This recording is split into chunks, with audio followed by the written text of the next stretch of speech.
ഓം ശ്രീ മഹാഗണപതിയൈ നമഃ. ഓം ശ്രീ സരസ്വതിയൈ നമഃ. ഓം ശ്രീ ഗുരുഭ്യോ നമഃ. ഓം ശ്രീകൃഷ്ണ പരമാത്മനേ നമഃ. ഇന്ന് നമ്മൾ നാരായണീയം ദശകം 3-ലെ 6-ാമത്തെ ശ്ലോകമാണ് ചൊല്ലുന്നത്. നമുക്ക് ശ്ലോകം ചൊല്ലാം. ഭവദ്ഭക്തിസ്താവത് പ്രമുഖമധുരാ ത്വദ്ഗുണരസാദ് കിമപ്യാരൂഢാ ചേദഖില പരിതാപ പ്രശമനീ പുനശ്ചാന്ദേ സ്വാന്ദേ വിമല പരിബോധോദയമിളൻ മഹാനന്ദാദ്വൈതം ദിശതി കിമത പ്രാർത്ഥ്യമപരം. ഈ ശ്ലോകത്തിലും ഭക്തിയുടെ പ്രാധാന്യത്തെക്കുറിച്ച് തന്നെയാണ് മേൽപ്പത്തൂർ പറയുന്നത്. നമുക്ക് ആദ്യത്തെ 2 വരികളുടെ അർത്ഥം നോക്കാം. ഭവദ്ഭക്തിസ്താവത് പ്രമുഖമധുരാ ത്വദ്ഗുണരസാദ്. ഭവത് ഭക്തി, ഭവത് അങ്ങയിലുള്ള, ഭക്തി ഭക്തി, താവത് മാത്രമാണ്, പ്രമുഖമധുരം പ്രമുഖമധുരാഹ തുടക്കം മുതൽ മധുരതരമായിട്ടുള്ളത്, ത്വത് ഗുണരസാദ് ത്വത് അങ്ങയുടെ ആ അമൃതാനന്ദ രസം കൊണ്ട്, അങ്ങയുടെ ആ രൂപത്തിലും അങ്ങയുടെ ഭഗവത് കഥാശ്രവണത്തിലുമുള്ള അമൃതാനന്ദ രസം കൊണ്ട് പ്രമുഖമധുരാഹ തുടക്കം മുതൽ മധുരതരമായിട്ടുള്ളതാണ് അങ്ങയിലുള്ള ഭക്തി. കിമപ്യാരൂഢ ചേത് അഖില പരിതാപ പ്രശമനി. കിമപി ആരൂഢ, കിമപ്യാരൂഢ, കിമപി കുറച്ചൊന്ന്, ആരൂഢ വളർന്നാൽ, കുറച്ചൊന്ന് ആ ഭക്തി വർദ്ധിച്ചാൽ വളർന്നാൽ, ചേത് എങ്കിൽ, അഖില പരിതാപ പ്രശമനി അഖില എല്ലാ, പരിതാപം ദുഃഖങ്ങൾ, പരിതാപം മനസ്സിൻ്റെയും ശരീരത്തിൻ്റെയും എല്ലാ ക്ലേശങ്ങളും, പ്രശമനി തീർത്തും ശമിപ്പിക്കുന്നതാകുന്നു.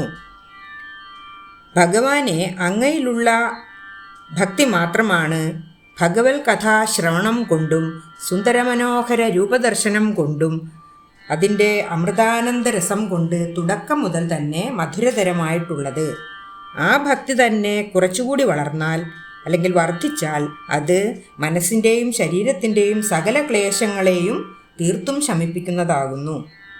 ഇനി അടുത്ത 2 വരികളുടെ അർത്ഥം നോക്കാം. പുനശ്ചാന്ദേ സ്വാന്ദേ വിമല പരിബോധോദയമിളൻ മഹാനന്ദദ്വൈതം ദിശതി കിമത പ്രാർത്ഥ്യമപരം.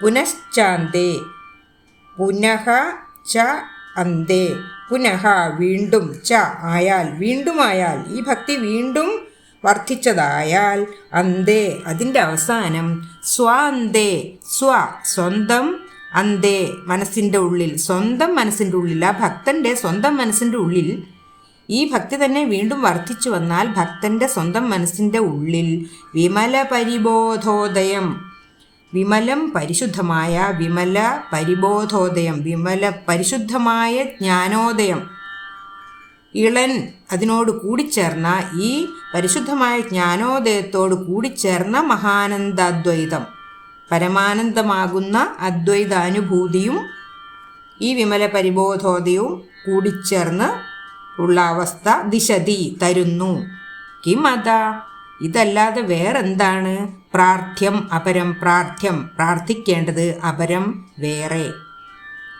അതായത് പുനശ്ചാന്തേ വീണ്ടും ഈ ഭക്തി വർദ്ധിച്ചാൽ, അന്തേ അതിൻ്റെ അവസാനം, സ്വാന്തേ സ്വന്തം മനസ്സിൻ്റെ ഉള്ളിൽ, വിമല പരിബോധോദയമിളൻ പരിശുദ്ധമായ ജ്ഞാനോദയത്തിനോട് കൂടിച്ചേർന്ന മഹാനന്ദാദ്വൈതവും പരമാനന്ദമാകുന്ന അദ്വൈതാനുഭൂതിയും തരുന്നു. ഇതല്ലാതെ വേറെ എന്താണ്, കിമത പ്രാർത്ഥ്യമപരം വേറെ എന്താണ് പ്രാർത്ഥിക്കേണ്ടത്. അതായത് വീണ്ടും ഭക്തി വർദ്ധിച്ചാൽ അതിൻ്റെ അവസാനം ഭക്തൻ്റെ ഉള്ളിൽ പരിശുദ്ധമായ ജ്ഞാനോദയത്തോട് കൂടിച്ചേർന്ന പരമാനന്ദമാകുന്ന അദ്വൈതാനുഭൂതിയെയും ഭഗവാൻ പ്രദാനം ചെയ്യുന്നു. ഇതല്ലാതെ വേറെ എന്താണ് നമ്മൾ പ്രാർത്ഥിക്കേണ്ടത് എന്നാണ് ഈ അവസാനത്തെ 2 വരികളിൽ പറയുന്നത്. ഇനി നമുക്ക് ശ്ലോകത്തിൻ്റെ ഒരുമിച്ചുള്ള അർത്ഥം ഒന്നുകൂടി പറയാം.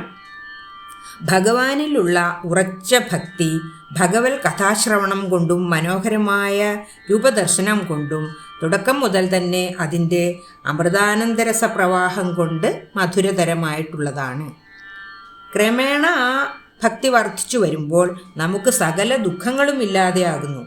വീണ്ടും വീണ്ടും ഭക്തി വർദ്ധിക്കുമ്പോൾ നമുക്ക് നമ്മുടേതെന്ന് നാം ഈ ഭൂമിയിൽ കരുതുന്ന എല്ലാത്തിനോടും എല്ലാ ബന്ധങ്ങളോടും ഒരു ചെറിയ വിരക്തി തോന്നുകയും ഭഗവാനോട് കൂടുതൽ അടുക്കുകയും താനും ബ്രഹ്മവും ഒന്നാണെന്ന തിരിച്ചറിവിൽ അഹം ബ്രഹ്മാസ്മി എന്ന തോന്നലുണ്ടാകുകയും ചെയ്യുന്നു. അങ്ങനെ പരിശുദ്ധമായ ജ്ഞാനോദയത്താൽ പരമാനന്ദ അദ്വൈത അനുഭൂതിയിൽ മനസ്സ് വിലയിച്ച് രമിക്കുന്നു. അതുകൊണ്ട് ഭഗവാനിലുള്ള ഭക്തി വർദ്ധിപ്പിച്ചു തരണമേ എന്ന് മാത്രമാണ് നാം ഓരോരുത്തരും പ്രാർത്ഥിക്കേണ്ടത്. മറ്റൊന്നുമല്ല നാം പ്രാർത്ഥിച്ചു നേടേണ്ടത്. മറ്റെന്തു നേടിയാലും അത് താൽക്കാലികമാണ്. ഭക്തി മനസ്സിൽ ഉറച്ചാൽ ആ ഭക്തി തന്നെ നമ്മെ ഏതവസ്ഥയിലും കാത്തുരക്ഷിച്ചുകൊള്ളും.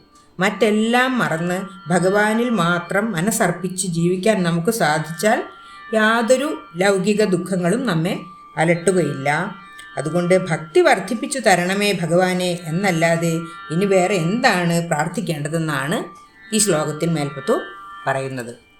ഭവദ്ഭക്തിസ്താവത് പ്രമുഖമധുരാ ത്വദ്ഗുണരസാത് കിമപ്യാരൂഢാ ചേദഖില പരിതാപ പ്രശമനീ പുനശ്ചാന്തേ സ്വാന്തേ വിമല പരിബോധോദയമിളൻ മഹാനന്ദാദ്വൈതം ദിശതി കിമത പ്രാർത്ഥ്യമപരം. 7ാമത്തെ ശ്ലോകവും അതിൻ്റെ അർത്ഥവും അടുത്ത വീഡിയോയിൽ ചെയ്യാം. സർവത്ര ഗോവിന്ദനാമ സങ്കീർത്തനം ഗോവിന്ദ ഗോവിന്ദ. ഓം നമോ ഭഗവതേ വാസുദേവായ. ഓം ശ്രീകൃഷ്ണ പരമാത്മനേ നമഃ.